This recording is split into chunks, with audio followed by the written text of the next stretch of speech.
esencia del Estado y en algo en lo que sí hemos perdido, y eso hay que decirlo claramente, y no lo vamos a ganar yendo a la guerra, enfrentando y dando nuestra vida por nuestra patria, es que en la mayoría de los niños de Leticia de Santa Rosa estudian en Brasil y estudian en Colombia, porque lamentablemente nosotros como Estado peruano no hemos tenido presencia, y acá nomás lo hemos dicho. Hace 2 años atrás, cuando hubo una inundación y ellos pedían apoyo, ¿quiénes les dieron más apoyo? ¿Quiénes estuvieron más con ellos?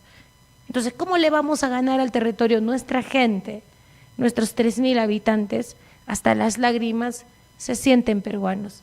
Han izado patrióticamente su bandera del Perú frente a este conflicto.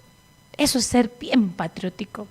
Eso es estar acá, aunque no me das salud y no me das educación y me la tengo que robar de Brasil, me la tengo que robar de Colombia, pero mi corazón, mi alma y mi espíritu es absolutamente peruano. Eso es digno de admirar de nuestros hermanos allá. Y justamente estamos en breve con nuestro corresponsal de allá de Santa Rosa para que nos comente cuál es el sentimiento, cuál es la situación y ahora qué es lo que ha hecho el gobierno peruano. El gobierno peruano, por su lado, ha mandado a Colombia una carta de protesto, porque recuerden ustedes que ellos han hecho un sobrevuelo sin ningún tipo de autorización sobre territorio peruano. Entonces, eso tampoco está permitido.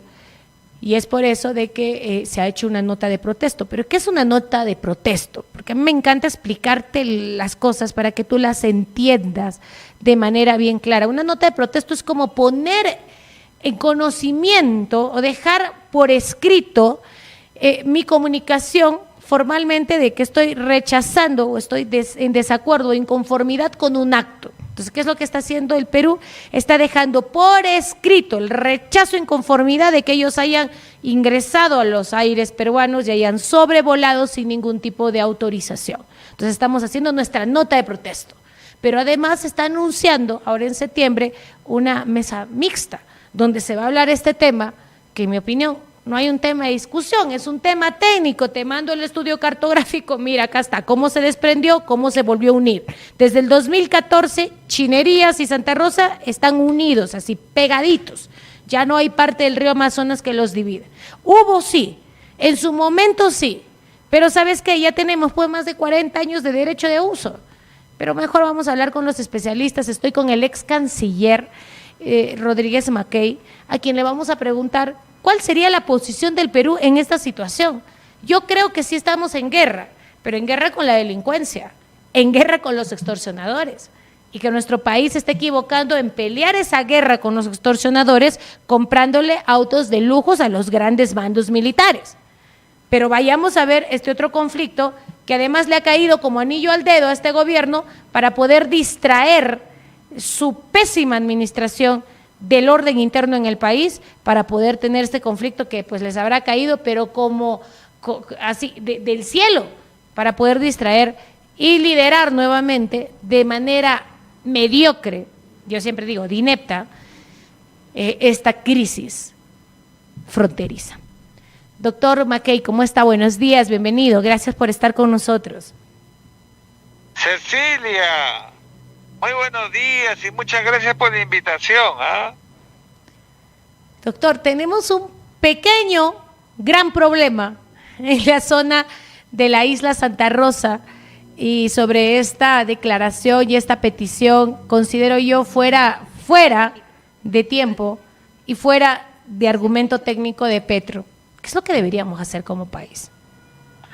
Fíjate, Cecilia, lo que debemos hacer es lo que corresponde a una osadía del presidente de Colombia de desconocer la naturaleza jurídica de los instrumentos de 1922 y 1934 que sellaron la delimitación terrestre entre los dos países. ¿Y por qué te digo esto? Porque si Petro dice, primero, que somos invasores, segundo, que Santa Rosa no está dentro del territorio peruano, y ayer que no se le va a adjudicar, que no se adjudicará a Santa Rosa como de parte del territorio nacional, eso significa patearle el tablero, eso significa ofender el Pacta Sunt Servanda, que es el cumplimiento de los tratados.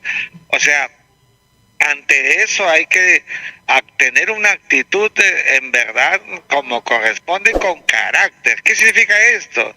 Si el presidente Petro nos mete 3 o 4 combazos y el presidente enseguida dice que, pero a pesar de todo eso, que Santa Rosa no es parte del territorio peruano, pero vamos a ir a Lima, ¿cómo es posible que nosotros aceptemos que venga a Lima? O sea, lo que tiene que hacer el gobierno del Perú, el Estado peruano, es ser principista como Raúl Porras Barrenechea. Es decir, no hay ninguna posibilidad para que pueda producirse esta reunión bilateral en el mes de septiembre si acaso persiste el discurso de negación de la soberanía del Perú sobre Chinería, sobre Santa Rosa. O sea, esto es absolutamente claro. El Perú tiene que tener una posición contundente y ni por asomo, si hemos aceptado la reunión, hay que cancelarla. Se acabó el asunto, porque no van a venir a Lima y en una reunión en nuestras narices decirnos aquí en Lima que Santa Rosa no es parte del Perú. Eso es inaceptable diplomáticamente. ¿Cuál es la manera correcta de enfrentar esta crisis, doctor Mackay? Yo sí creo en la vía diplomática. ¿Cuáles deben ser los pasos diplomáticos del Perú para solucionar esta controversia? Número 1, nuestros canales diplomáticos entre Lima y Bogotá deben asegurarse que el presidente se retrotrae y que saldría a decir que Chinería, que la isla Chinería, que el distrito de Santa Rosa y Loreto son peruanos. Y este canal diplomático, una vez que esté seguro de ello, el segundo paso es que lo tiene que externalizar, visibilizar, porque comprenderá que las relaciones internacionales no son secretas, son públicas. Entonces hay que decirlo públicamente. Así como Petro ha salido envalentonado estos días, pues tendrá que salir a decir que Chinería y que Santa Rosa está dentro del territorio nacional. Tercer paso, sí, una vez que ha hecho eso... Ya sabemos entonces, cuál es su posición. Ya sabemos que él tiene una posición, en mi opinión, desfasada, a destiempo, antitécnica. Y yo sí creo que en lo técnico, yo sí creo en lo real, en un argumento sólido, pero él no se va a retrotraer. Por eso le vuelvo a preguntar, diplomáticamente, ¿cuál es el camino? ¿Cómo yo diplomáticamente como país le digo al señor Petro que se retrotraiga y que diga que el territorio es peruano? ¿Cómo? ¿Quién está metido en sus 4? ¿Cuál es el camino diplomático? Por eso mismo te estoy diciendo los pasos. ¿Qué significan los pasos? Los pasos significa que se tienen que agotar diplomáticamente, asegurar que diga lo que estamos refiriendo. Si él no quiere dar un paso, entonces el tercer paso es que ante la evidencia incontrastable, que no hay ninguna garantía de que vaya a reconocer la soberanía, ni pública ni internamente por el canal diplomático. Tercer paso, cancelación de la reunión del mes de septiembre y a esperar mejores tiempos cuando llegue otro gobierno en Colombia, porque la diplomacia también supone tiempos, pero es absolutamente impensable, incompatible que se pueda recibir a una delegación que piensa como su presidente o que recibe la instrucción de su presidente. Dialogar es pactar. Para mí dialogar no es pactar. No entiendo de pronto cuál es el primer paso. Discúlpeme si no le comprendo, pero no entiendo cuál es el primer paso diplomático. Lo que ¿De pasa, qué manera yo le pido al señor Petro que vaya a retrotraer una situación si él está puesto en sus 4? O sea, mando un emisario, le mando una carta, voy a la Corte Internacional de Justicia y les digo, por favor, notifiquen al señor para que no diga lo que está diciendo. O sea, ahí es donde yo no entiendo. Y a mí me gusta no. A ver, siempre Cecilia, entender las cosas, así como a niñito chiquito que me explique. Cecilia, el paso para hacer de que el señor vuelva a reconocer es esto. Le mandamos carta, vamos, le tocamos, mandamos a tal, acudimos al tratado, llamamos, o sea, ¿cuál es el primer paso? Que a mí no me queda claro. Mira, Cecilia, en la diplomacia, cuando decimos que el primer paso es canal diplomático, significa que nuestros funcionarios levantan el teléfono y hablan con sus homólogos, sus pares de Colombia. Eso no lo sabes ni tú, ni yo, ni la prensa, nadie. Se llama canal diplomático, conversaciones internas, Cecilia. Ese Perfecto. es el primer plazo, ¿ya? El primer paso, ¿ya? En ese primer paso, si nosotros vemos que el gobierno de Petro no quiere reconocer la soberanía, entonces... Cosa que no lo va a hacer. ¿Perdón? Cosa que no lo va a hacer, porque Pero mire, lógico, ya como está el como- señor ahí puesto en sus 4, ahí dice, no, Por que no, que el supuesto. Perú, Entonces, que... entonces, si me permites, una vez que hemos por canal diplomático tenido la certeza que no va a retroceder, el Perú le envía entonces una nota diplomática donde cancela la reunión y el canciller saca un comunicado y visibiliza, publicita la cancelación, porque ya nos aseguramos por la vía interna que no quieren reconocer Santa Rosa de Loreto como peruano y no quieren reconocer nada de lo que se ha hecho en 100 años. Entonces, frente a ello, el Perú, a través de este comunicado y esta nota que da a conocer al Perú y al mundo, le dice que en verdad tenemos que esperar mejores tiempos, porque si nosotros aceptamos, así como está todo, que han dicho que va a haber reunión, si aceptamos esa reunión, por si acaso, no están revisando la jurisprudencia internacional, estaríamos dando pie para que Colombia de Petro inicie la sustantivación de una futura controversia jurídica. Que no existe. Que no existe, que no hay. Así Pero es. por eso te digo, no caigamos en dos niveles, por favor, Cecilia, en dos niveles.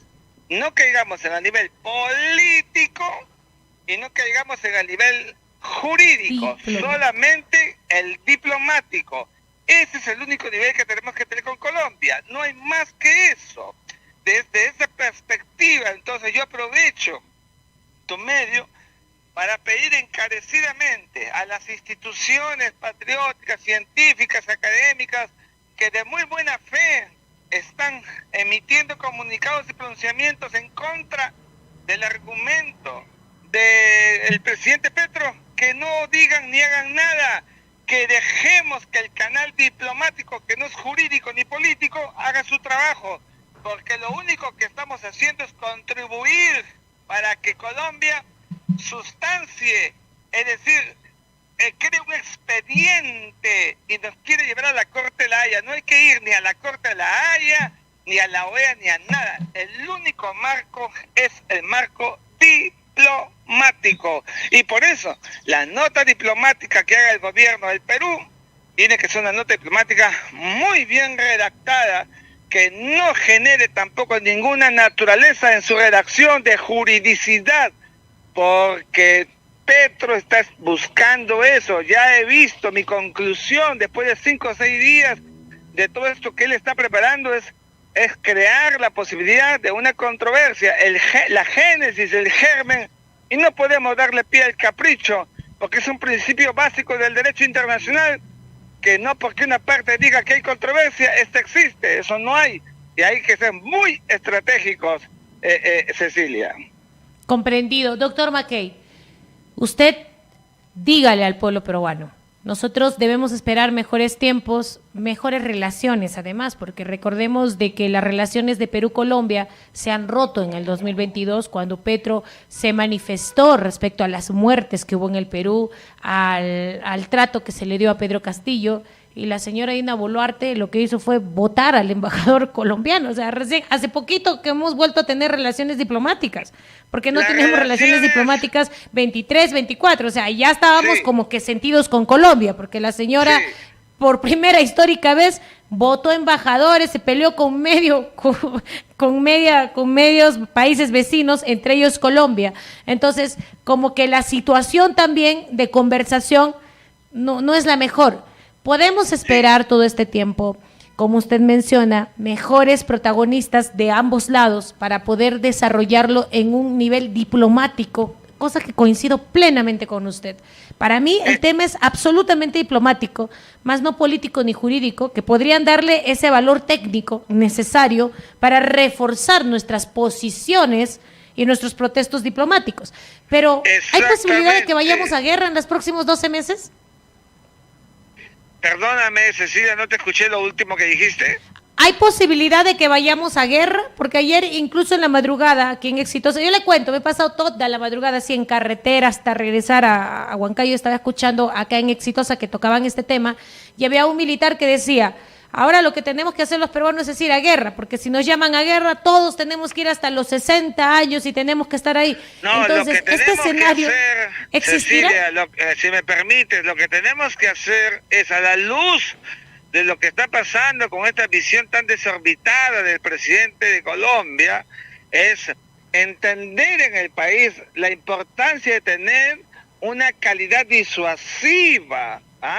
La disuasión no es guerra, la disuasión es paz, pero es protección y es garantía nacional, y eso tenemos que tenerlo muy claro los peruanos, porque como comprenderás, a cualquier totalmente de acuerdo con usted, doctor Mackay, Mackay. Algo que perjudique la relación bilateral. Tenemos que buscar la paz, pero una paz por supuesto, con disuasión es la más importante.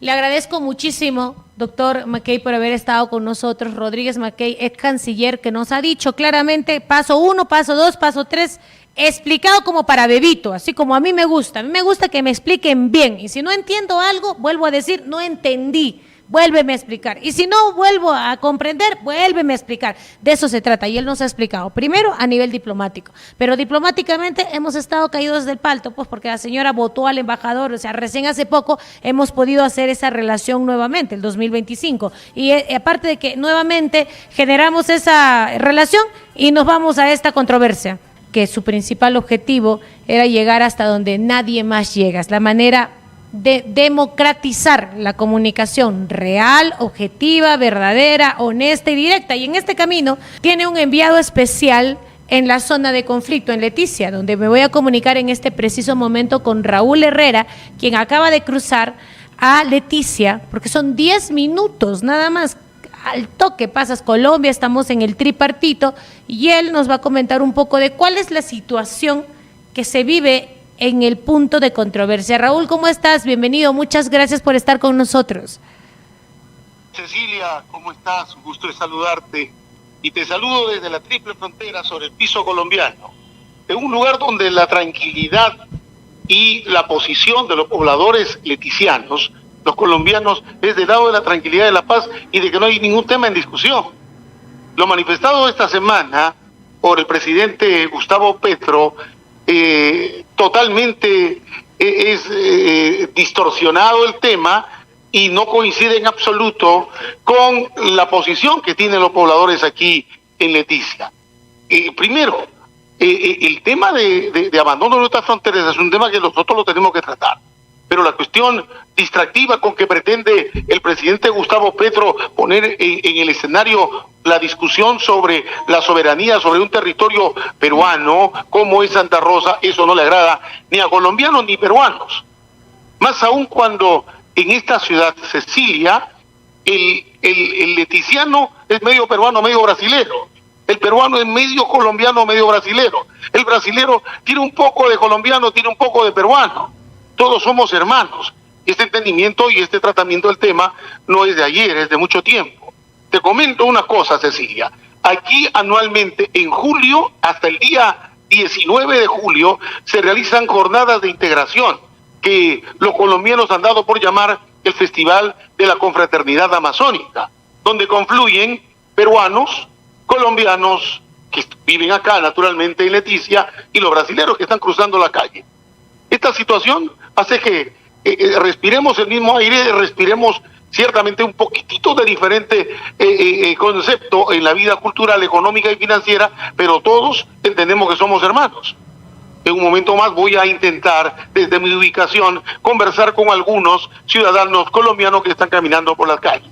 Pero fíjate, llega Gustavo Petro el 7 de este mes, que es día miércoles me parece, que llega a Leticia, escapándose de las arremetidas en su contra, de su impopularidad en la zona de Boyacá, y viene a celebrar la acción patriótica de Boyacá en suelo leticiano, en suelo amazonense. Disque con el pretexto de que van a reivindicar una soberanía que pretende, los peruanos que pretenden quitarnos con la dación de una norma que establece la creación del distrito de Santa Rosa de Loreto, aquí en la triple frontera, ¿no? Viene acá y nos distrae y viene y traslada todo un movimiento tremendo. Cecilia, tome nota de esto, y desde acá llama la atención al país y también nos llama la atención a nosotros de que hemos invadido territorio colombiano para establecer por una creación del Estado peruano a través de su Congreso, a través del Ejecutivo, de un nuevo distrito, un territorio legalmente peruano establecido sobre el territorio colombiano. A lo que se le ha dicho todo lo contrario desde el Parlamento colombiano. La representante de la región Amazonas en el Congreso colombiano, que es Yénica Acosta, ella levantó su voz. Podrá ser una posición contraria políticamente, pero geopolíticamente es una posición real. Aquí no hay nada que discutir. Y ahora, algo más, Santiago Duque, un científico de la Universidad Nacional Colombiana, ha puesto en evidencia algo que es cierto. Acá no hay nada que discutir. El río, no se han dado cuenta los diplomáticos en su momento que se trataba de un ser vivo. El río es dinámico, es vivo, hoy está acá, es serpenteante, cruza hoy mismo esta ribera, pero de acá 10, 20, 30 años, ya el río no pasa frente a tu pueblo, está pasando mucho más allá. ¿Qué es lo que ha dicho Santiago Duque? La isla de Leticia está frente a un flujo de aguas, que es uno de los brazos del río Amazonas, que está arenándose. Ahí en su lecho hay muchos sedimentos que lo está formando bancos de arena, está formando playas, lo que hace imposible ahora mismo de desarrollar un proyecto de construcción de un puente sobre el río, un puerto sobre el río Amazonas. Pero cuando llega Petro, no ha sido seguramente bien informado, no ha respondido los consultores a sus pedidos con claridad, porque desde el 2007, el 2008, el Estado colombiano conocía que se ingresaba a un proceso de arenamiento de esta parte del río Amazonas que está frente a Leticia. Cuando uno tiene que venir desde el lado peruano hacia Leticia, no lo hace exactamente entrando por el lado colombiano, uno tiene que ir hasta el lado brasilero, hasta Tabatinga, y en ese embarcadero, en ese puerto, uno se desembarca y tiene que venir a Colombia. ¿Por qué? Porque hay arenamiento, no hay un acceso fluido por esa zona. Esto lo advirtieron en el 2007-2008. Fíjate, Cecilia, desde qué momento se le había advertido a Colombia. Pero el científico, Santiago Duque, le dice al gobierno del señor Petro: aquí la solución sobre un ser vivo, que es el río, es dragar para mejorar las condiciones de navegabilidad, para que eso que se llama talweg alcance la ubicación correcta sobre el Amazonas, que está frente a Leticia, pero que puede cambiar en su dinámica, puede la naturaleza empujar a la corriente del Amazonas hacia el lado peruano.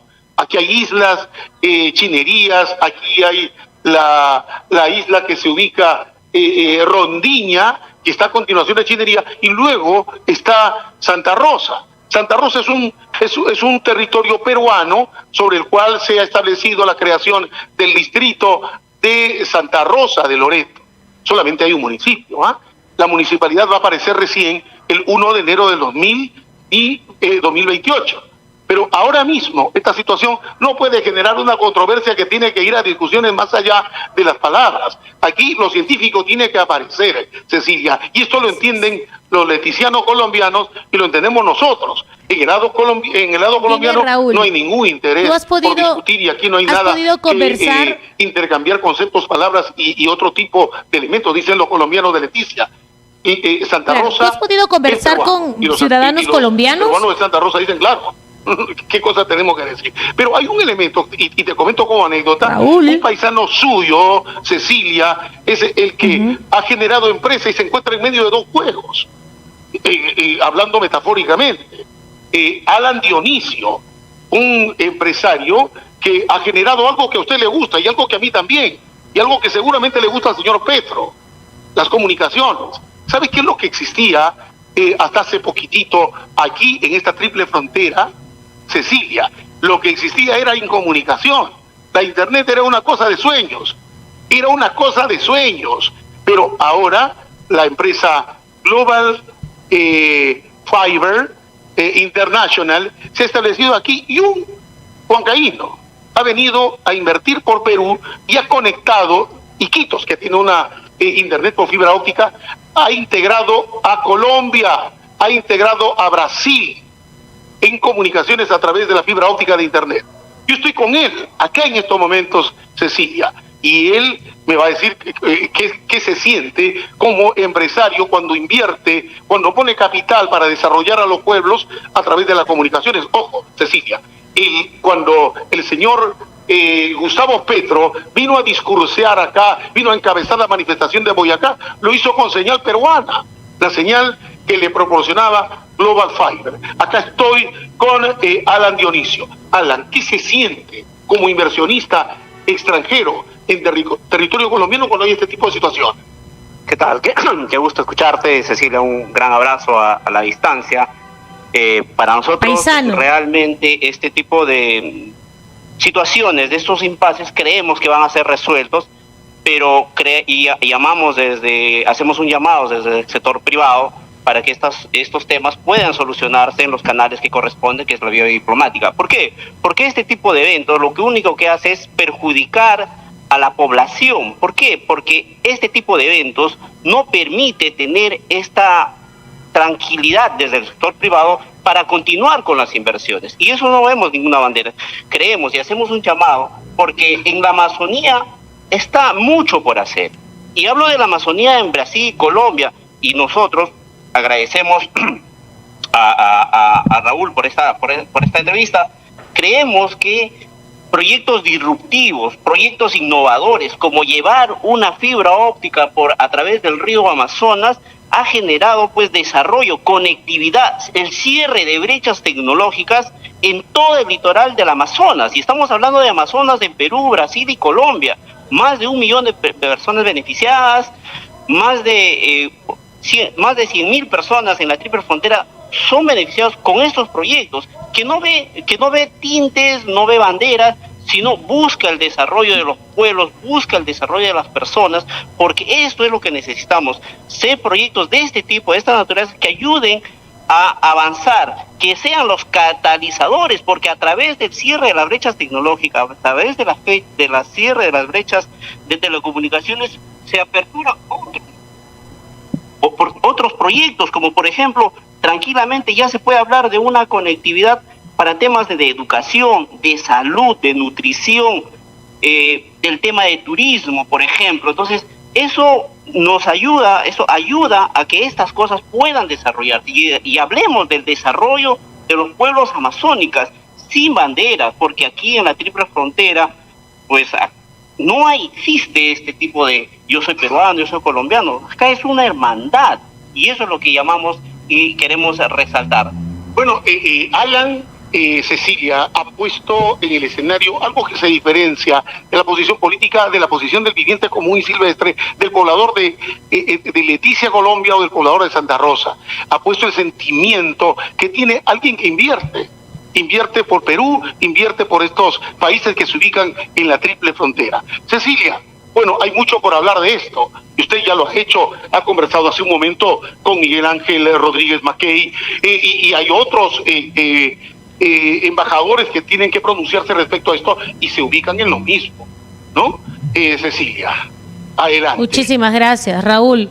Mándale un abrazo grande a Alan, mi paisano, haciendo patria allá en la Amazonía, sin bandera, sin política, solo con trabajo, con inversión privada. Imagínense, en esta zona tan abandonada. Por eso vuelvo a reiterar, la mejor manera de ganar una frontera es con presencia del Estado. Y allá se vive una hermandad. La mayoría de niños de la isla Santa Rosa, del próximo distrito de Santa Rosa, estudia en Colombia, estudia en Brasil, se atiende médicamente en estos países porque viven en una hermandad. Ahí, en el tripartito, donde en un paso estás en Brasil, en el otro estás en Colombia y en el otro estás en Perú.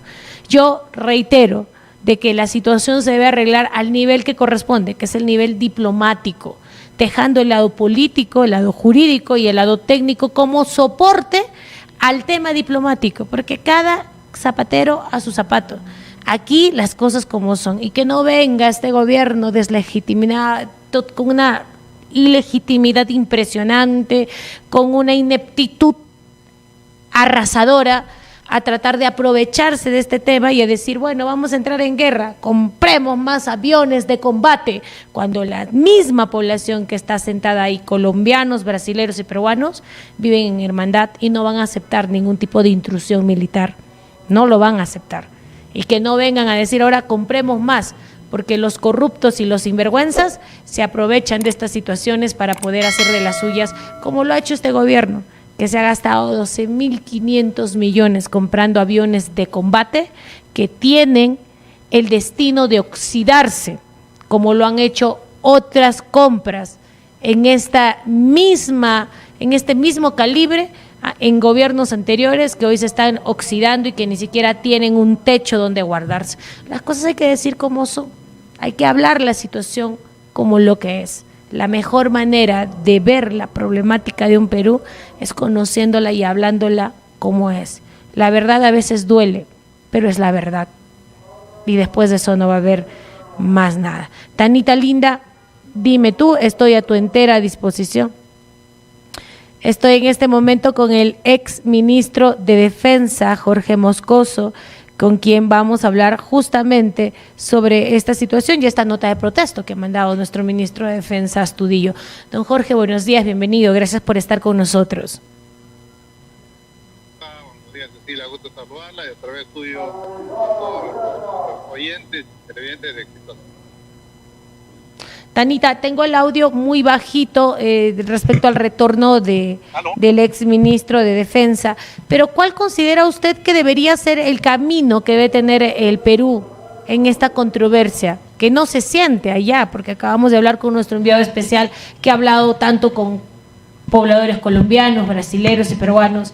Allá se vive en hermandad, no hay ni siquiera algo que discutir. ¿Cuál debe ser el camino que debe tomar el Perú en esta circunstancia? A ver, yo creo que el tema planteado por el presidente de Colombia, en primer lugar, como ya se ha mencionado en diferentes medios y por diferentes personas, no tiene desde el punto de vista jurídico ni de derecho internacional ninguna base, ¿no?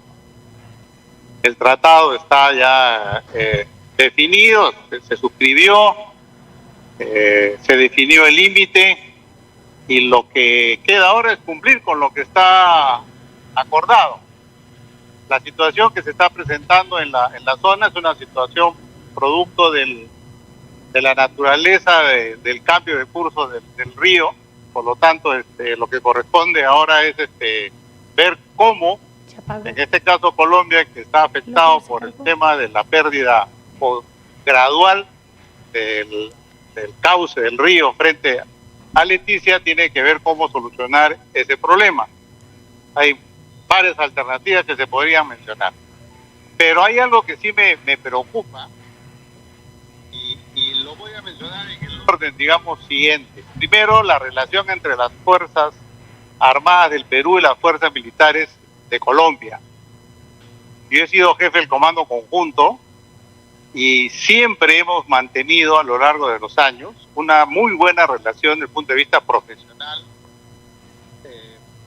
con las fuerzas militares de Colombia. Y esto obedece a que al compartir una frontera común necesitamos de todas maneras trabajar en forma coordinada, combinada, porque enfrentamos a una actividad ilícita en la frontera justamente de una magnitud importante. Básicamente estamos hablando del tráfico ilícito de drogas y de la minería ilegal, así como también de la tala ilegal.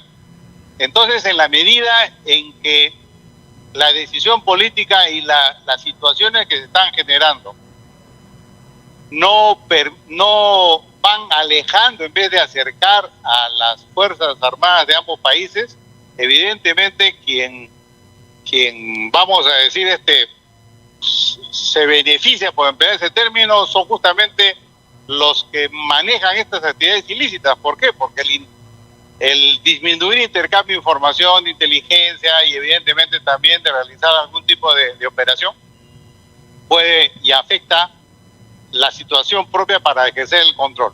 Eso es por un lado. Por otro lado, Leticia es una ciudad a la cual se accede solamente o por río o por aire.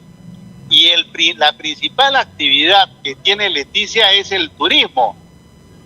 Entonces, lo que no se ha dado cuenta el presidente Petro es que con esta situación, evidentemente la primera actividad que va a ser afectada en Leticia es el turismo, porque ¿quién va a querer ir a hacer turismo a una zona donde aparentemente hay una situación de tensión, una situación complicada? Entonces, obviamente nadie va a querer ir. Entonces, los primeros afectados van a ser excepto la abuelita Tsunami, los hoteles, de todos los lugares turísticos que son muy bonitos y que tiene Leticia y la zona de Colombia en esa orilla del Amazonas. Entonces, aquí como usted dice, son varios aspectos que tienen que ser considerados, ¿no? Por supuesto que sí. Además, tiene mucho que ver también la ruptura de relaciones diplomáticas que hemos tenido en Colombia en el 2022, a inicios del 2023. Entonces, también como que nuestra fricción diplomática hoy no nos da el terreno que deberíamos de tener, esa cercanía diplomática para poder ver este problema con mayor, vuelvo a reiterar, cercanía, con mayor llegada, porque ahora recién hace poco hemos vuelto a restablecer estas relaciones diplomáticas e inmediatamente sale esta crisis y esta controversia fronteriza. Ministro, ¿qué opina usted del rol que está teniendo el general Astudillo? Bueno, él como ministro de Defensa y responsable del sector tiene pues una responsabilidad desde el punto de vista político. La primera de ellas es gestionar ante el Ministerio de Economía y Finanzas la asignación de los recursos económicos para poder mejorar las capacidades que ya tienen las Fuerzas Armadas en esa zona. El Comando Operacional de la Amazonía está activado permanentemente, cuenta con 2 fuerzas de tarea que están operando, una en la zona de Ramón Castilla, justamente donde está el distrito de Santa Rosa, y la otra fuerza de tarea en la zona del Putumayo, que también es frontera con Colombia. Entonces, lo que el general Astudillo debe hacer es acelerar las gestiones para mejorar las capacidades de las Fuerzas Armadas, específicamente el Comando Operacional de la Amazonía, en esa zona. Y con ello, mejorar la tarea de vigilancia, de control de nuestras fronteras y por ende asegurar que toda la comunidad, tanto la peruana, porque ahí hay un intercambio permanente. Mientras estamos conversando, hay pobladores de Leticia que están en Santa Rosa, hay pobladores de Santa Rosa que están en Leticia y de Tabatinga igual. Entonces, yo que he estado varias veces en esa zona, he sido testigo de cómo hay un movimiento, porque uno depende de otros. La gente de Leticia va a comer, a almorzar en Santa Rosa porque le gusta mucho la comida peruana. Entonces, y así, y nosotros los peruanos pasamos a Leticia a determinadas actividades. Entonces, lo que se tiene que hacer es asegurar que ese movimiento y ese intercambio que se da desde muchísimos años no se afecte. Ese es, digamos, el gran objetivo. Por otro lado, esta nota de protesto a la sociedad, al pueblo peruano, que tengan la seguridad de que las Fuerzas Armadas del Perú cuentan con todas las capacidades para poder cumplir con su rol constitucional, que es la defensa de la seguridad, de la soberanía e integridad territorial. Ya se ha presentado una nota de protesta que me parece muy bien por esta situación de este ingreso no autorizado de esta aeronave al espacio aéreo en la zona del distrito de Santa Rosa, ¿no? Así que lo que queda ahora es bajar, digamos, el nivel para que todo vuelva a la normalidad y dejar que el canal diplomático haga su trabajo, ¿no? Para eso están las cancillerías y obviamente las Fuerzas Armadas, no perder de vista cuáles son los objetivos y nuestros roles, porque las Fuerzas Armadas de ambos países nos debemos a la Constitución y al Estado, no a los gobiernos, ¿no? Y eso hay que tenerlo bastante claro. Y a veces los gobiernos también deben de tener cuenta de que las Fuerzas Armadas se deben a la Constitución, a la ciudadanía y no los gobiernos, a quienes muchas veces utilizan como para comprarse autos de lujo y otras cosas, que siempre es una aspiración natural, pero que debería darse en base al trabajo propio y no a los recursos del Estado peruano. Le agradezco mucho, don Jorge, por esta comunicación que ha tenido con nosotros para que usted pueda dar su opinión respecto a esta controversia y dar sobre todo tranquilidad al Estado peruano y sobre todo a la zona en conflicto, ¿no? Que ellos viven en hermandad, que están más preocupados porque se afecta mucho su relación comercial, social, diaria y cotidiana que se da en esta zona. Le agradezco mucho, don Jorge. Algo final que quisiera acotar al pueblo peruano. Reiterar la importancia que tiene para el Estado la obligación de desarrollar la frontera. Hay que mejorar los servicios en el distrito de Santa Rosa y en toda la frontera. Mejorar servicios, ¿para qué? Para que nuestros compatriotas reciban lo que les corresponde por derecho. Nada más. Muchísimas y buenos gracias. días. Esa es la mejor manera. Hasta luego. La mejor manera de ganar una frontera es con presencia del Estado, no con el abandono, que hay que decirlo claramente, que tiene en este momento Santa Rosa allá en Loreto. Un abandono terrible. Imagínate, de toda la población, la mayor cantidad de población se va a estudiar a Brasil, otra población se va a estudiar a Colombia, porque el Perú como Estado no les puede dar ni educación ni salud a las fronteras que están abandonadas. Las fronteras que además siempre han sido el patio trasero de las decisiones e inversiones que han tenido los gobiernos. Yo les decía ya por el 2021, nosotros como país debemos de reforzar nuestro patriotismo, nuestra soberanía con presencia. El 2022 fue un año en el que personalmente me di el trabajo de conocer in situ cada una de las fronteras. Si ustedes me siguen en redes sociales, si ustedes son mis seguidores desde ese año, se darán cuenta que más o menos por julio, agosto, yo estuve en la frontera de Perú-Ecuador e hice transmisiones en vivo para que ustedes vieran lo fácil que era cruzar y cómo esta frontera es una coladera, porque en realidad es una callecita, cruzas, ya estás en Huaquillas, Ecuador, o acá estás Aguas Verdes, Perú, pero sin embargo, paralelas a estas, donde hay una gran feria, hay muchas otras calles donde ponen una pequeña tablita y simplemente cruzan un riachuelo. Se los mostré en esa transmisión en vivo para que ustedes vieran cuál es la realidad de nuestras fronteras. Lo mismo hice cuando fui a Puno y cuando estuve en Desaguadero, que es el límite con Bolivia. Y lo mismo hice cuando fui hasta Tacna de manera así terrestre y crucé Arica. Porque para mí, como una persona involucrada en política, una persona que además tiene un espacio muy importante en Exitosa, donde se van a decir las cosas como son, es necesario conocer.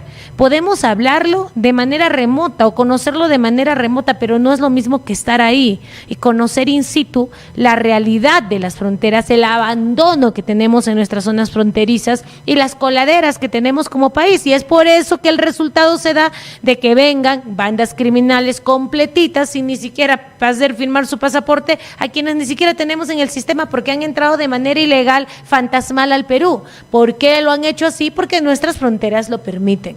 Y el tripartito, que es una zona turística y que además muchas personas han viajado para estar en la mañana tomando desayuno en Brasil, almorzar en Perú y tomar lonche en Colombia.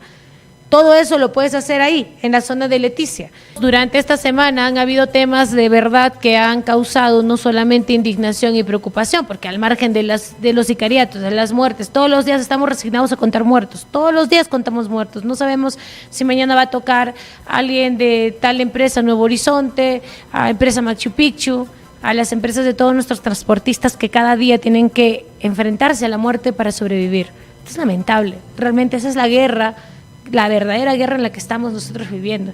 Y así como decían otras personas, si tenemos guerra en Colombia y todos tenemos que salir a defender nuestra soberanía, hago un llamado peruano a todos los jóvenes del país, a todos los buenos del país, que tenemos una guerra interna que debemos de enfrentar con valentía y decisión, que es la guerra contra la delincuencia, la extorsión, el sicariato, que todos los días nos da muertos, todos los días hay familias llorando una pérdida. simplemente porque no pagaron un cupo o porque si están pagando un cupo vino una nueva banda criminal a la que también hay que pagarle cupo.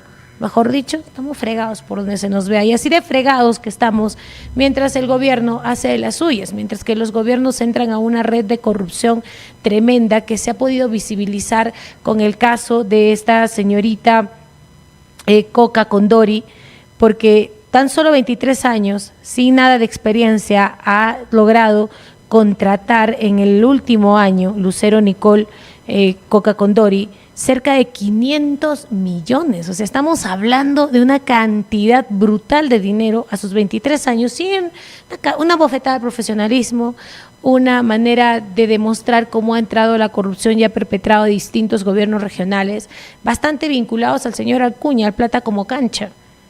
Nadie puede dudar de que quizás su plata venga de este tipo de trabas, en cambio del educativo, que le servirá como fachada. Pero para hablar de este tema técnico hemos invitado a la especialista en contrataciones del Estado, Mónica Yaya, que está con nosotros para que nos dé su opinión de cómo de la noche a la mañana, sin experiencia técnica, L&L, empresa que pertenece a Nicole Coca Condori, de 23 años, ha podido adjudicarse diversas obras en 3 gobiernos regionales y diversos ministerios, con el gobierno regional de Junín, gobierno regional de Lambayeque y Loreto. Mónica, ¿cómo estás? Buenos días, gracias por estar con nosotros. Buenos días, Cecilia, buenos días a todos los televidentes. Mucho gusto de estar con ustedes para absolver todas las consultas que consideren necesarias. Mónica, ¿qué te hace pensar esta situación donde esta jovencita logra en tan solo este año 500 millones de contrataciones con el Estado?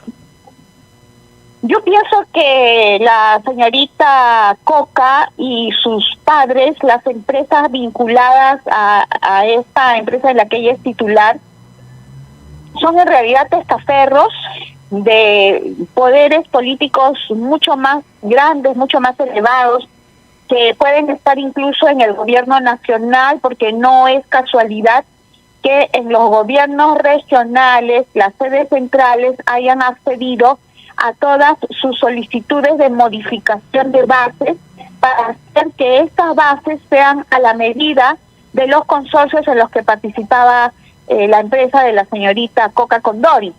Tan a medida han estado las bases de los procesos de selección, tan a la medida de la empresa LC, que casi siempre han sido postor único. Claro, y no solo eso, sino el rol que ha tenido la hermana, por ejemplo, Tatiana Coca, quien habría contratado a LLC, la empresa de Nicole, de su hermana, para que le haga un cerco perimétrico por 18,000 soles. Pero ¿qué tiene que ver que haya contratado a su hermana? Es que esta contratación de este cerco perimétrico es lo que le dio la supuesta experiencia que necesitaba para luego construir obras de mayor impacto, Mónica. O sea, yo mañana constituyo mi empresa, hago un cerco perimétrico y ya puedo hacer puentes, ya puedo hacer hospitales, ya puedo hacer todo. Mi primera experiencia puede ser un cerco perimétrico. No es justificante que tenga una experiencia de solo 18,000 soles. Esa experiencia además no es verificable, porque tengamos en cuenta que la señorita Coca Condori actúa como pantalla de las empresas de sus padres. Sus padres, su apellido paterno es Coca, su apellido materno Condori, ambos han estado participando simultáneamente en estos procesos de selección. Simplemente crearon otra empresa, LCA y EC, así se llama, es un nombre largo, yo le llamo LC, ¿no? Simplemente han creado esta empresa para hacer creer que se trata de una empresa privada, una consultora distinta, pero es en realidad empresa de los padres.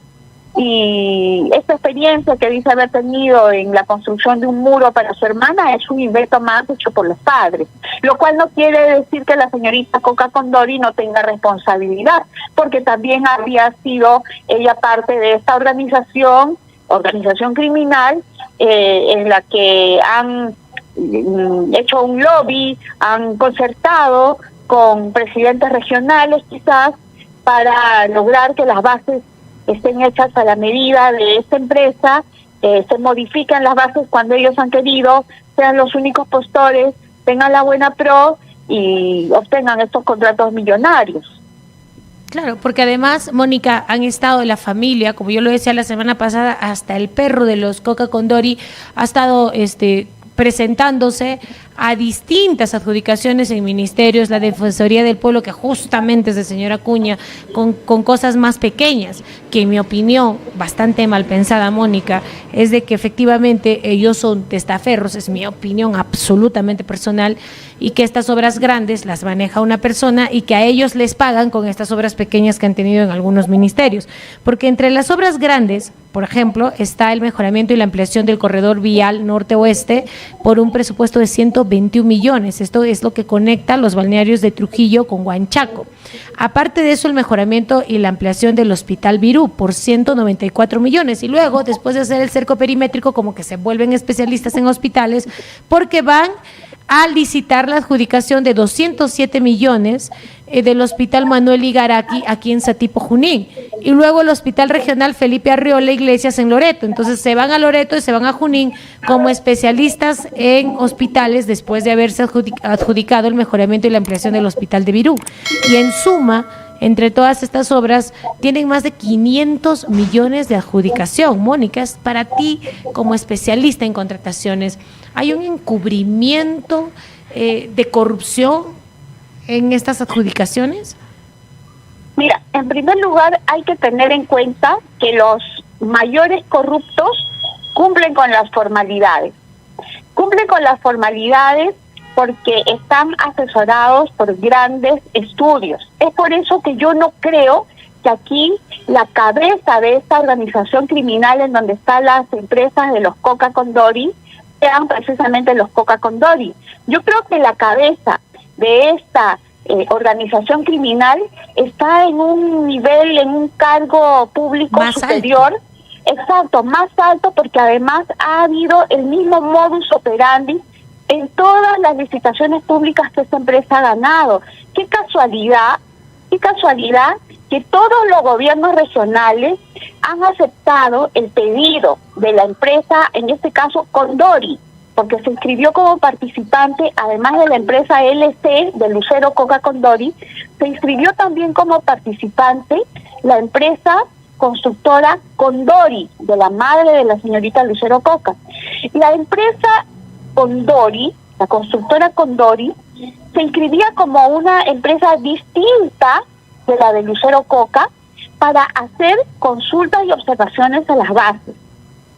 En la etapa de absolución de consultas y en la etapa de formulación de consultas y observaciones, la empresa Condori pedía, por ejemplo, que no les exijan la garantía del 10%, la garantía bancaria del 10% como garantía de fiel cumplimiento de la obra, sino que pedía que cada vez que le hagan los pagos mensuales durante la ejecución de la obra, le retengan el 10%. Y qué casualidad que en todos los gobiernos regionales, en el de Junín para el Hospital Higarataki, en el de Loreto, en la Libertad, en todos les permitieron que presenten que soliciten la retención del 10% cada vez que les paguen, en lugar que entreguen la garantía de fiel cumplimiento, que es el respaldo bancario del real cumplimiento de sus obligaciones. Ese favorecimiento no lo tiene la mayoría de los ejecutores, de los constructores de obras públicas, pero en este caso, en todos los casos que hemos mencionado, esta empresa familiar hizo esa solicitud y en todos los casos el Comité Especial de estos gobiernos regionales le permitió, le dio la posibilidad de no presentar la carta fianza de fiel cumplimiento y pedir que les retengan el 10% cuando en los pagos mensuales. Eso no es casual. Aquí hay un elemento común que falta identificar, que puede ser la presidenta de la República, que puede ser el señor César Acuña, el dueño de la bancada de Alianza para el Progreso, que puede ser una coalición dentro del Congreso de la República. Es necesario que las investigaciones del Ministerio Público no se queden en el análisis de las actuaciones de la familia Coca Condori, sino que vean quién está más allá y quién está más arriba de los gobiernos regionales que les han permitido a estas empresas que no tienen experiencia ganar contratos multimillonarios en en construcciones tan delicadas como la de hospitales. Lo que tú dices es real. Imagínate, ellos mismos presentaban, y esto necesita, como lo has dicho claramente, Mónica, una alta inferencia técnica de un conocedor del manejo, teje y maneje de las contrataciones para cumplir con todos los requisitos y cumplir con toda la formalidad jurídica, porque esto no lo puede hacer cualquiera. No, Ahora, no. yo decía hace 2 semanas. Estas bases han sido modificadas con mano de cirujano, de tal manera que sin incumplir con las normas, han utilizado todas las facultades que tienen las normas para los presidentes regionales para arreglar, hacer estas bases de 4 gobiernos regionales a medida de la empresa Coca Condori. Entonces aquí hay un poder político superior al de los Coca Condori y superior al de los gobiernos regionales, y es por eso que los Coca Condori solamente son la punta de la madeja, los testaferros, la pantalla. Hay que seguir allí la ruta del dinero y la ruta del poder que ha logrado toda esta componenda para que las bases de estos gobiernos regionales se acomoden a la situación de inexperiencia y de falta de respaldo bancario de la familia Coca Condori, porque hay que tener en cuenta algo. Una de las razones por las que la familia Coca Condori, en todos los gobiernos regionales en donde ha ganado estas multimillonarias licitaciones, pidió que no se les exija la presentación de la carta de fiel cumplimiento de sus obligaciones, la garantía de fiel cumplimiento de sus obligaciones. ¿Por qué pidió? Porque no iban a tener el respaldo bancario. ¿Por qué no iban a tener el respaldo bancario en estas licitaciones? Porque tanto la señorita Lucero Coca como su papá tienen denuncias que involucran actos de estafa. Y cuando los bancos ven que los titulares de esas empresas tienen alguna denuncia, aunque sea solo periodística, que no haya llegado al Ministerio Público, alguna denuncia de este tipo como la estafa, simplemente no les otorgan las garantías bancarias. Entonces ellos sabían que no iban a tener las garantías bancarias, necesitaban que las bases se modifiquen y que les permitan, además con una norma que es del año 2024 y no del 2025, necesitaban que las bases les permitan presentar la solicitud de retención del 10% cada vez que les paguen, evitándoles la molestia de tener que presentar la garantía de fiel cumplimiento del contrato.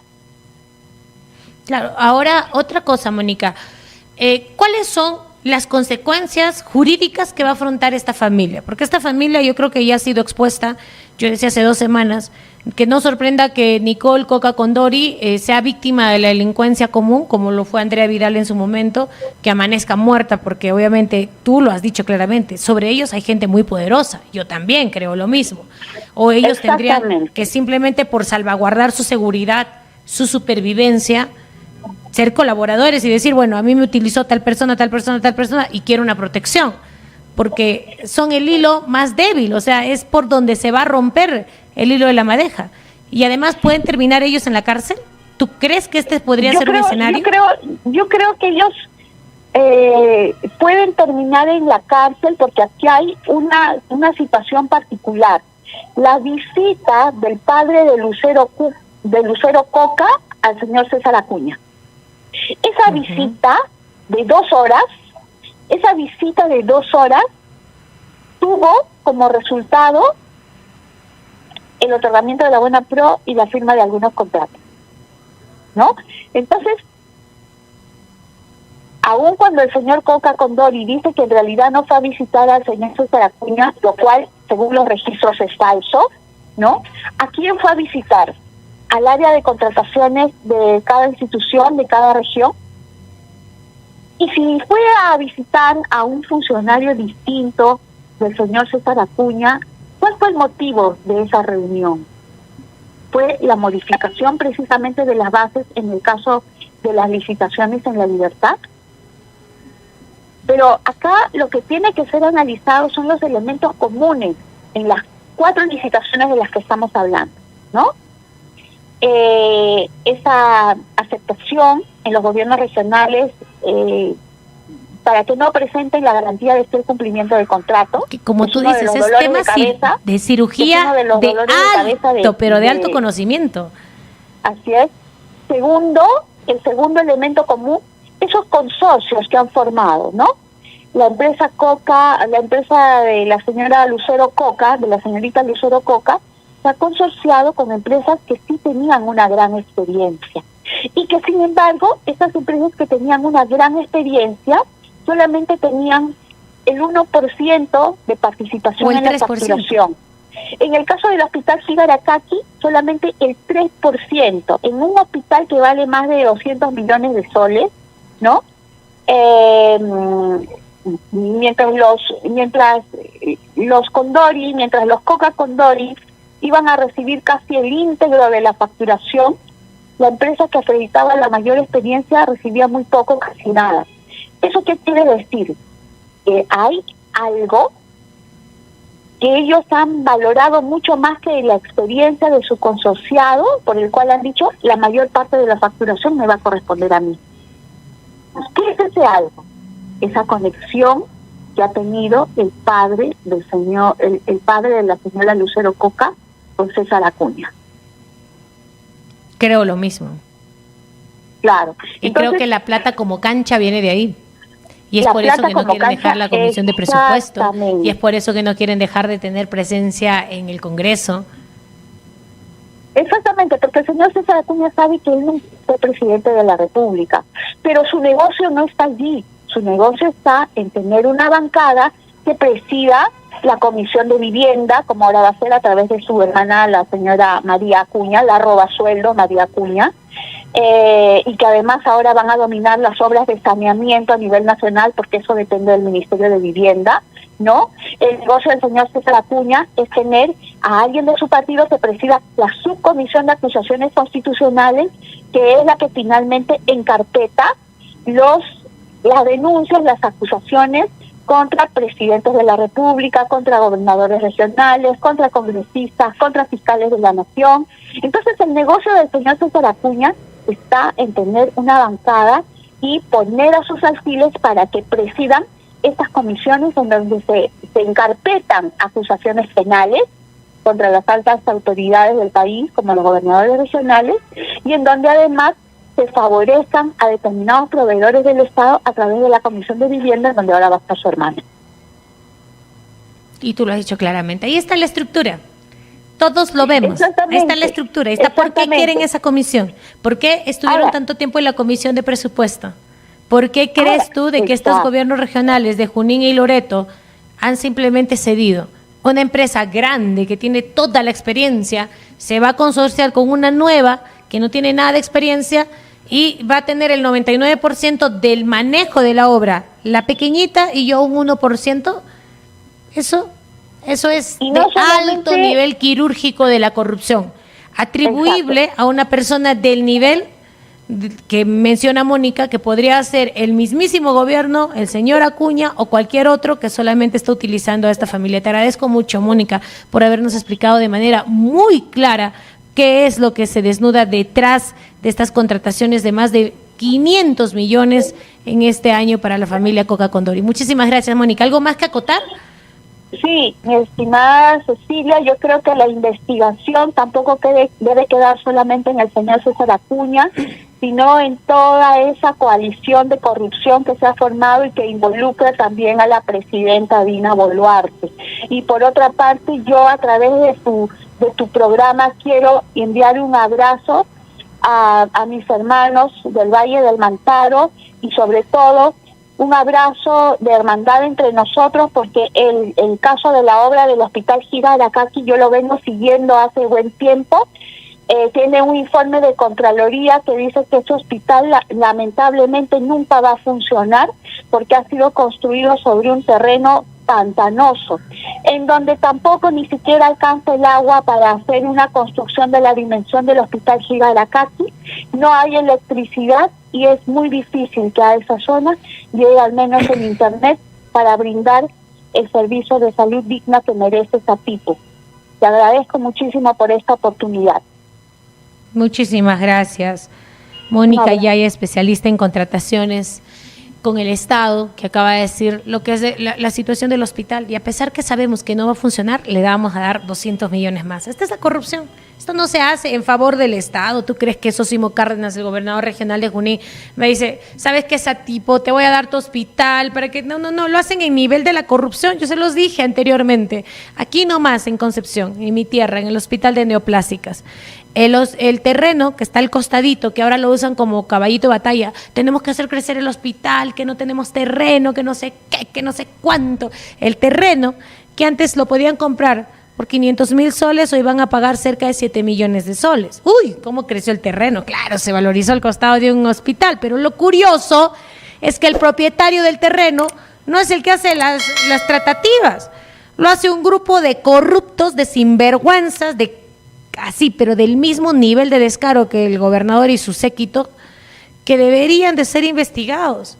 Esa compra que se debe de hacer del terreno, del costado de neoplásicas, es una compra directa con el propietario.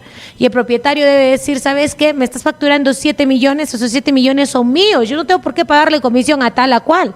Pero parece que le quieren dar 2 millones y 5 millones para que entre a la batalla. ¿Qué es la batalla? La campaña del señor Sosimo Cárdenas, que ha hecho una alianza con, ni me acuerdo cómo se llama esta nefasta administradora de salud, además culpable de muchas muertes en el Perú. Yo lo dije, para mí esta alianza es sencillamente, como decía Gabriel García Márquez, ¿no? La crónica de una muerte anunciada, ni me acuerdo el nombre de la señora, pero de todas maneras quieren hacer campaña a los señores, con plata del pueblo, y usando al hospital de neoplásicas. 2 millones para el propietario del terreno, 5 millones para la campaña. Qué manera de robar, ¿no? Qué manera de robar, desgraciados. No tengo otra palabra para poder decirles. Antes de irme, yo les decía la semana pasada, no sé qué tiene el lugar del gobierno regional de Junín, de mi región, porque cada cosa que llega ahí, que quiere ser presidenciable. Prueba de ello, el inútil y sentenciado por corrupción Vladimir Cerrón. Yo le dije inútil la semana pasada y esta semana me reafirmo. Es tan inútil el hombre que la manera de defenderse de mis opiniones no son ni técnicas ni políticas, porque el señor es incapaz en ambos términos y lo único que hace es insultar. Me ha llamado prostituta el señor. ¿Prostituta por qué? Porque la señora Cecilia García formó un hogar con una persona que en mi región tenía capacidad económica mucho mayor que yo, y de pronto lo leo, me río y digo, ¿no? Y si así fuera, yo creo que hasta las prostitutas del Perú son más dignas que el señor inútil Cerrón, porque él ha vendido la dignidad del pueblo peruano y se ha desnudado y vendido hasta acostarse con el fujimorismo, que eran sus enemigos, simplemente por robar, por corromper, y sentenciado el hombre. Y además de la corrupción, lo gobierna la cobardía. ¿De qué sirve de que puedas hablar de Marx y Lenin y todo, cuando eres un cobarde que no se enfrenta a la justicia? ¿Tú me vas a venir a decir a mí algo inteligente? Obviamente no, quédate en tus insultos. A mí ni chis ni mus, Cerrón, porque hasta para responder políticamente sigue siendo lo que ha sido para la región Junín, un inútil. Punto final. Y allá los que lo sigan. Mis respetos, mis cariños a todas las bases de Perú Libre. A veces tenemos un momento de error, sé que están equivocados, pero cuando se den cuenta de a quién están siguiendo, van a decir, Cecilia tenía razón. Déanle trago, mujeres, a este señor que ha sido un pegalón, mi opinión. Ahí está, desapareció su denuncia, pero para mí no es más que un inútil. Y difícil que pueda salir de ese rango, diga lo que diga, haga lo que haga, me insulte lo que me insulte, se tire al piso, haz lo que quieras, Cerrón. Para mí has sido, eres y serás lo que has sido para la región Junín. Un inútil. Me voy rapidísimo.